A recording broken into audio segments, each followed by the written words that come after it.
हर हर महादेव सभी को। आज हम रुद्र संहिता सती खंड अध्याय 6 पढ़ेंगे, जिसमें हम जानेंगे संध्या की तपस्या, उसके द्वारा भगवान शिव की स्तुति तथा उससे संतुष्ट हुए शिव का उसे अभीष्ट वर दे मेधा तिथि के यज्ञ में भेजना। चलिए शुरू करते हैं गणेश वंदना से। वक्रतुंड महाकाय सूर्यकोटि समप्रभ निर्विघ्न कुरु मे देव सर्वकार्येषु सर्वदा। ब्रह्मा जी कहते हैं, मेरे पुत्रों में श्रेष्ठ महाप्राज्ञ नारद तपस्या के नियम का उपदेश दे जब वशिष्ठ जी अपने घर चले गए, तब के उस विधान को समझकर संध्या मन ही मन बहुत प्रसन्न हुई। फिर तो वह सानंद मन से तपस्विनी के योग्य वेश बनाकर बृहलोहित सरोवर के तट पर ही तपस्या करने लगी। वशिष्ठ जी ने तपस्या के लिए जिस मंत्र को साधन बताया था, उसी से उत्तम भक्ति भाव के साथ वह भगवान शंकर की आराधना करने लगी। उसने भगवान शिव में अपने चित्त को लगा दिया और एकाग्र मन से वह बड़ी भारी तपस्या करने लगी। उस तपस्या में लगे हुए उसके 4 युग व्यतीत हो गए। तब भगवान शिव उसकी तपस्या से संतुष्ट हो बड़े प्रसन्न हुए तथा बाहर भीतर और आकाश में अपने स्वरूप का दर्शन कराकर जिस रूप का वह चिंतन करती थी, उसी रूप से उसकी आंखों के सामने प्रकट हो गए। उसने मन से जिनका चिंतन किया था, उन्हीं प्रभु शंकर को अपने सामने खड़ा देख वे अत्यंत आनंद में निमग्न हो गई। भगवान का मुखारविंद बड़ा प्रसन्न दिखाई देता था। उनके स्वरूप से शांति बरस रही थी। वह सहसा भयभीत हो सोचने लगी कि मैं भगवान हर से क्या कहूँ, किस तरह इनकी स्तुति करूँ। इसी चिंता में पड़कर उसने अपने दोनों नेत्र बंद कर लिए। नेत्र बंद कर लेने पर भगवान शिव ने उसके हृदय में प्रवेश करके उसे दिव्य ज्ञान दिया, दिव्य वाणी और दिव्य दृष्टि प्रदान की। जब उसे दिव्य ज्ञान, दिव्य दृष्टि और दिव्य वाणी प्राप्त हो गई, तब वह कठिनाई से ज्ञात होने वाले जगदीश्वर शिव को प्रत्यक्ष देखकर उनकी स्तुति करने लगी।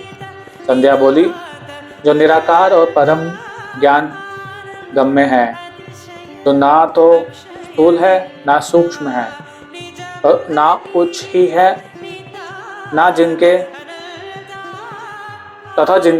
स्वरूप का योगी जन अपने हृदय के भीतर चिंतन करते हैं, उन्हीं लोक दृष्टा आप भगवान शिव को नमस्कार है। जिन्हें शर्व कहते हैं, जो शांत स्वरूप, निर्मल, निर्विकार और ज्ञान गम्य हैं, जो अपने ही प्रकाश में स्थित हो प्रकाशित होते हैं, जिनमें विकार का अत्यंत अभाव है, जो आकाश मार्ग की भांति निर्गुण निराकार बताए गए हैं तथा जिनका स्वरूप अज्ञानंद कार मार्ग से सर्वथा परे है, उन नित्य प्रसन्न आप भगवान शिव को मैं प्रणाम करती हूँ, जिनका रूप एक शुद्ध बिना माया के प्रकाशमान सच्चिदानंद में सहज निर्विकार नित्यानंद में सत्य ऐश्वर्य से युक्त प्रसन्न तथा लक्ष्मी को देने वाला है। उन आप भगवान शिव को नमस्कार है, जिनके स्वरूप की ज्ञान रूप से ही उद्भावना की जा सकती है, जो इस जगत से सर्वथा भिन्न हैं एवं सत्व प्रधान, ध्यान के योग्य, आत्मस्वरूप, सारभूत, सबको पार लगाने वाला तथा पवित्र वस्तुओं में भी परम पवित्र है। उन आप महेश्वर को मेरा नमस्कार है। आपका जो स्वरूप शुद्ध, मनोहर, रत्नमय आभूषणों से विभूषित तथा स्वच्छ कर्पूर के समान गौरव वर्ण है, जिसने अपने हाथों में वर, अभय, शूल और मुंड धारण कर रखा है, उस दिव्य चिन्मय सगुण साकार विग्रह से सुशोभित आप योग युक्त भगवान शिव को नमस्कार है। आकाश, पृथ्वी, दिशाएं, जल, तेज तथा काल, ये जिनके रूप है, उन आप परमेश्वर को नमस्कार है। प्रधान और पुरुष जिनके शरीर रूप से प्रकट हुए हैं, अर्थात वे दोनों जिनके शरीर हैं, इसलिए जिनका यथार्थ रूप अव्यक्त है, उन भगवान शंकर को बारंबार नमस्कार है। जो ब्रह्मा होकर जगत की सृष्टि करते हैं, जो विष्णु होकर संसार का पालन करते हैं तथा जो रुद्र होकर अंत में इस सृष्टि का संहार करेंगे, उन्हीं आप भगवान सदाशिव को बारंबार नमस्कार है। जो कारण के भी कारण हैं, दिव्य अमृत रूप ज्ञान तथा अनिमा आदि ऐश्वर्य प्रदान करने वाले हैं, समस्त लोकांतरों का वैभव देने वाले हैं, स्वयं प्रकाश रूप हैं तथा प्रकृति से भी परे हैं, उन परमेश्वर शिव को नमस्कार है, नमस्कार है। ये जगत जिनसे भिन्न नहीं कहा जाता, जिनके चरणों में पृथ्वी तथा अन्य अन्य अंगों से संपूर्ण दिशाएं, सूर्य, चंद्रमा, कामदेव एवं अन्य देवता प्रकट हुए हैं और जिनकी नाभि से अंतरिक्ष का आविर्भाव हुआ है, उन्हीं आप भगवान शंभु को मेरा नमस्कार है।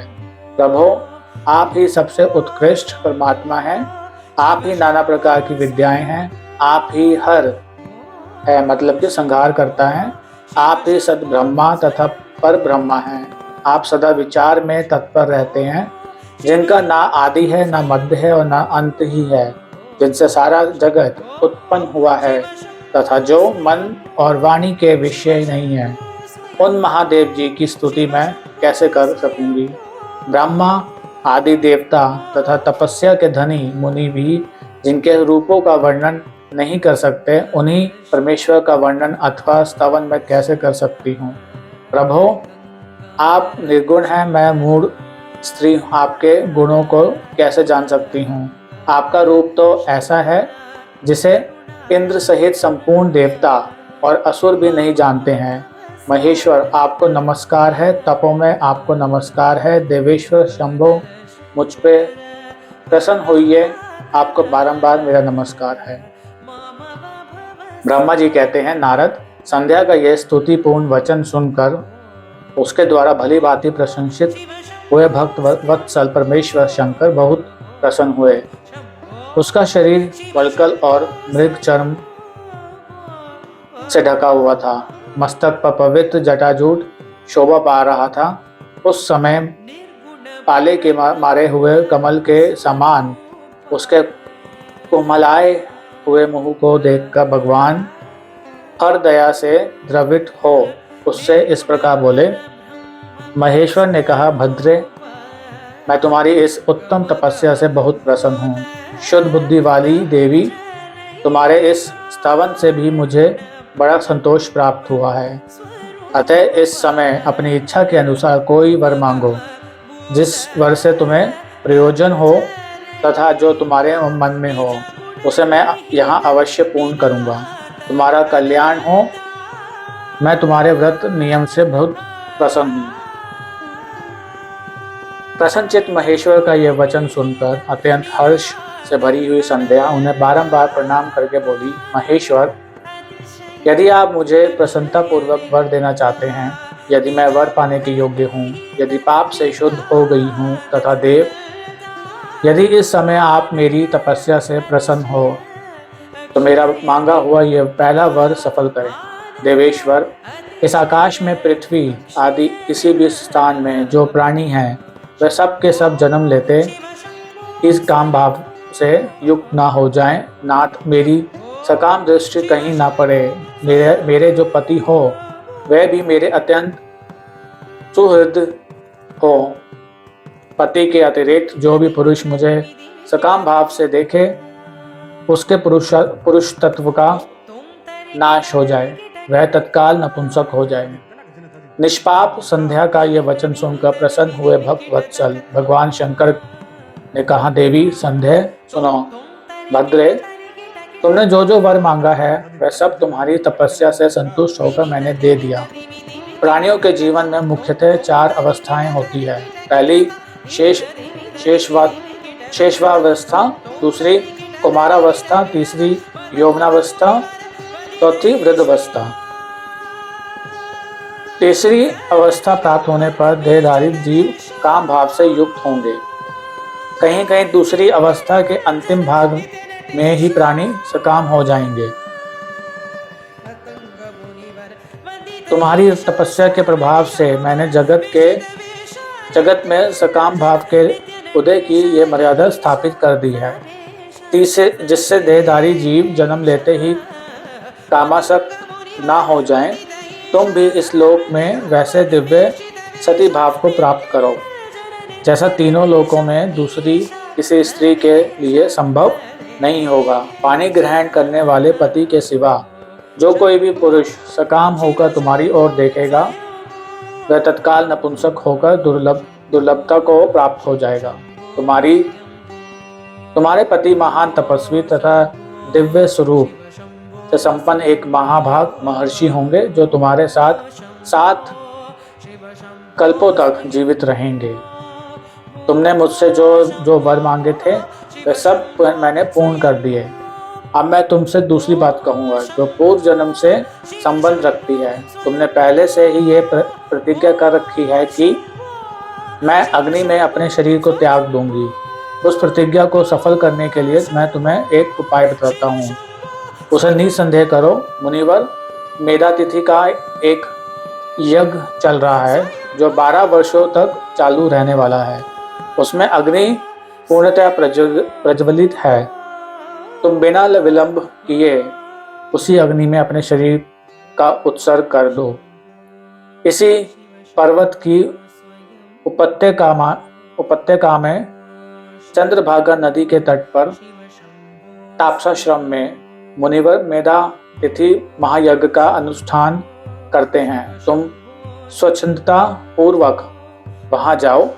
मुनि तुम्हें वहां देख नहीं सकेंगे। मेरी कृपा से तुम मुनि की अग्नि से प्रकट हुई पुत्री होगी। तुम्हारे मन में किसी स्वामी को प्राप्त करने की इच्छा हो उसे हृदय में धारण कर उसी का चिंतन करते हुए तुम अपने शरीर को उस यज्ञ की अग्नि में होम दो।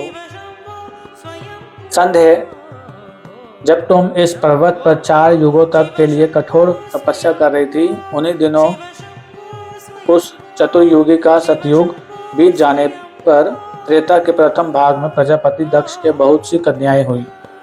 उन्होंने अपनी उन सुशीला कन्याओं का यथा योग्य वरों के साथ विवाह कर दिया।